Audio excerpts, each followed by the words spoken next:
In this video, we are learning how to solve quadratic simultaneous equations. So, quadratic simultaneous equations are harder simultaneous equations which require you to solve quadratic equations at the end. Now, normally there are two ways to solve a simultaneous equations, a pair of simultaneous equations, I would say. It's by elimination and by substitution. However, elimination doesn't work really for any nonlinear equation. In other words, if the power is bigger than 1 in any of the variable inside the simultaneous equation, the elimination most likely is not going to work. So we're going to rely heavily on substitution. So to use substitution, we make one variable a subject and sub it into the other equation. Before learning how to solve quadratic simultaneous equations, you first must know how to factorize and solve normal quadratic equations. So there are a few questions in here. Pause the video, have a go at the question. When you're ready for the answer, you can press play. So here are the answers. A and B are the simpler ones, where C and D, when the coefficient is not 1, is bigger than 1, 2x squared and 6x squared. If you need help with those questions, you should clear them off before continuing this video. You'll need to learn how to solve them and factorize them. One thing I do suggest you to do is, if there is a negative number in the factor, like 2 times minus 3, I would suggest you put a minus 3 first and then a plus, so that way you will have to solve one less problem with the sign in there. But here are the answers. So here's a pair of quadratic simultaneous equations. It's quadratic because you can see from the first equation there is a squared in there. So we can first go on to make this call this equation 1, equation 2. Give it a name like John, Peter if you want to, or Mary. But here we'll call it equation 1, equation 2. So the first one is a quadratic one, so we try not to touch it. We first do something with equation 2. So from equation 2, we're going to make one subject the variable. You can either make x or make y. So let's say we'll make y the subject. So we bring the y to right hand side, x equals 10 minus y, and then we can sub it into equation 1. In other words, whenever you see x, you can replace it with the 10 minus y. So x squared, in a bracket, 10 minus y squared plus y squared equals 58. Now, one silly mistake students usually make is they see a bracket squared, they do 100 squared, 100 minus y squared, which is wrong. Can you know why, or do you know why? The reason is you need to expand it like a double bracket. So a lot of students will still squared, oh, let's do a squared, 10 squared, y squared. No, you can't. You have to do 10 minus y squared. So 10 minus y squared will be 10 minus y times 10 minus y, which is 100 minus 10y minus 10y plus y squared. So minus 10y minus 10y is negative 20y plus y squared. So we can replace that in here. So 100 minus 20y plus y squared equals 58. And then we can simplify it. So y squared plus y squared is 2y squared minus 20y. Now to solve a quadratic, you must make one side equal 0. Therefore, we'll bring the 58 to the left-hand side to subtract 58 from 100, which is plus 42 equals 0.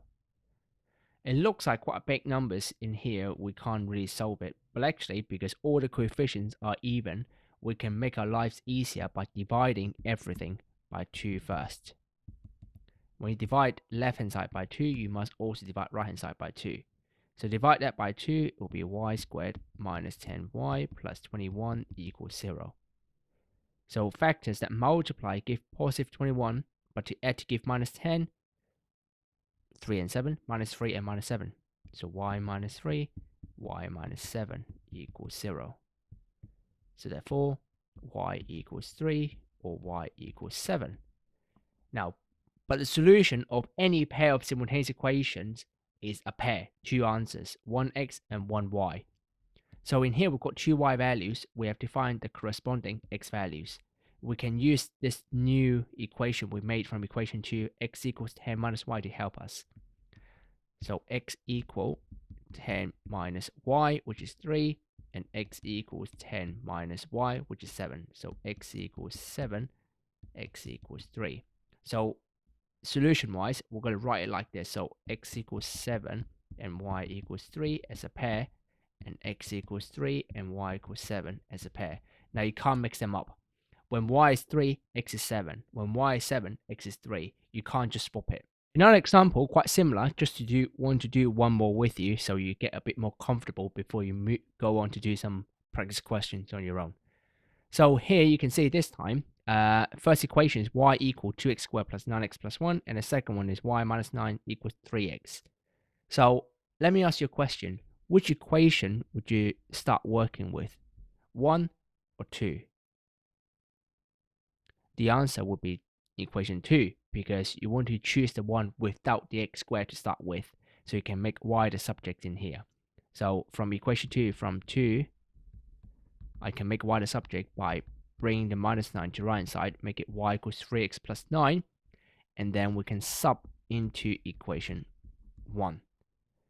So now, because both of them equals to y, so how do you sub it into y? Well, if both equations equals to y, so this one and that one both equals to y, then surely they are equal each other. So what it means is 3x plus 9 will equal to 2x squared plus 9x plus 1. So now becomes a equation with x only. It's a quadratic because we can tell it's x squared, so make 0 on one side. So maybe I'll bring everything from left hand side to right hand side, make it 0 to left hand side.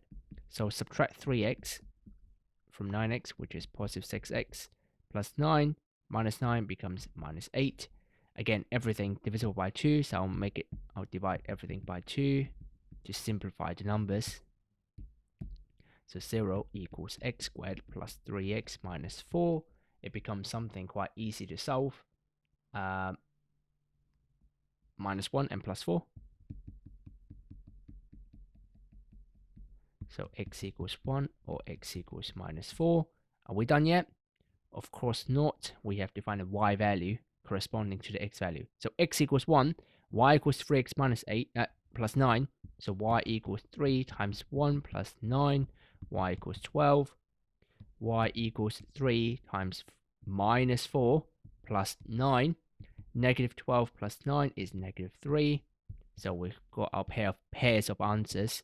The first pair is x equals 1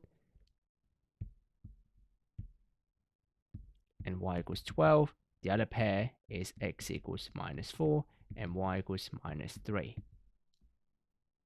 Next, I would like you to try the practice question 1, 2, and 3 first.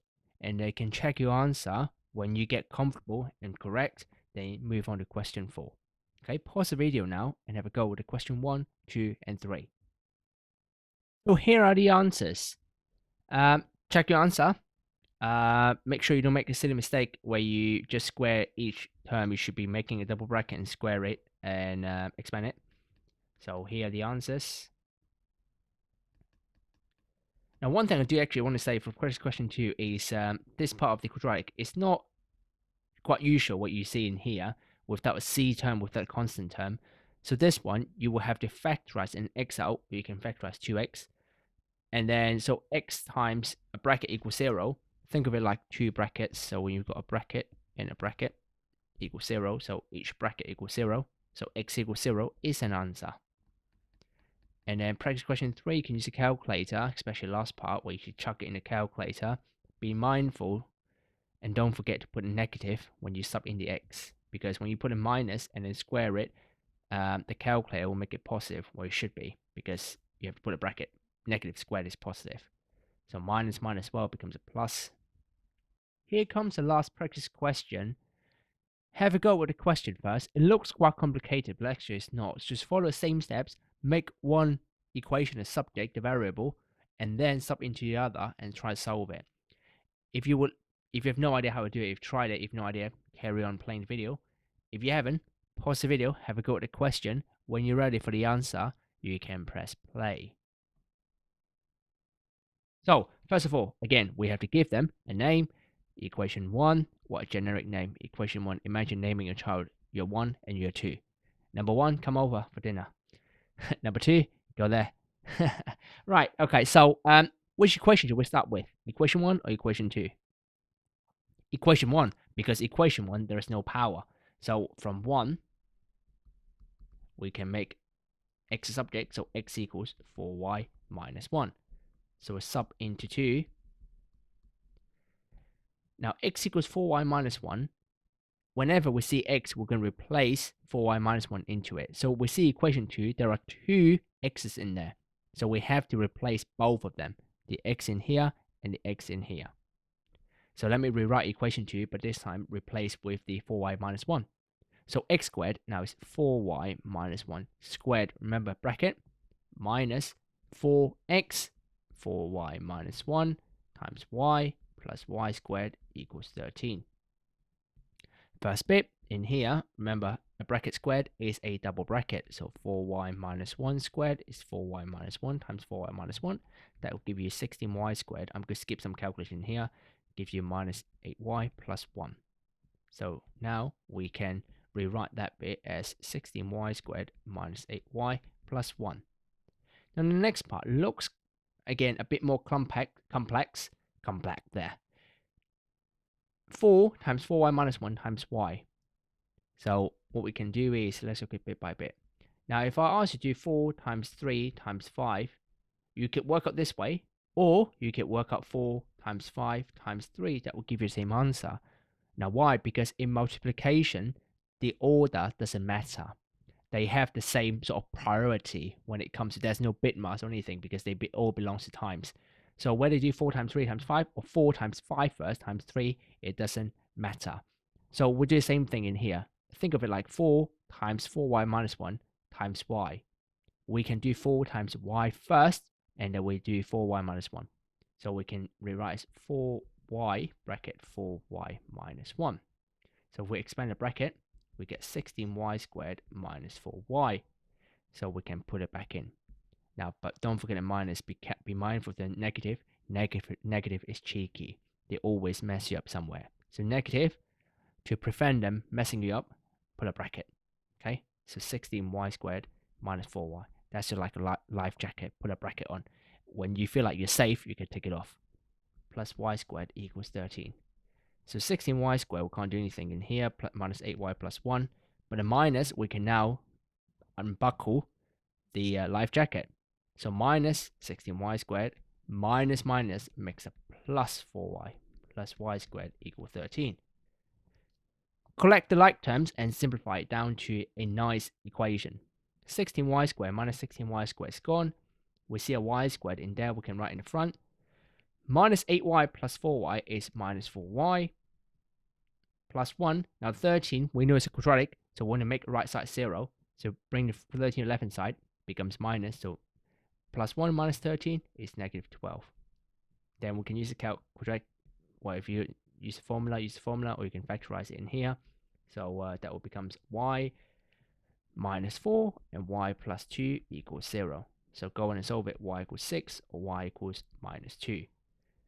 Now, sometimes in a calculator paper, the quadratic equation could be unfactorizable. That means they want you to use the quadratic formula to solve it.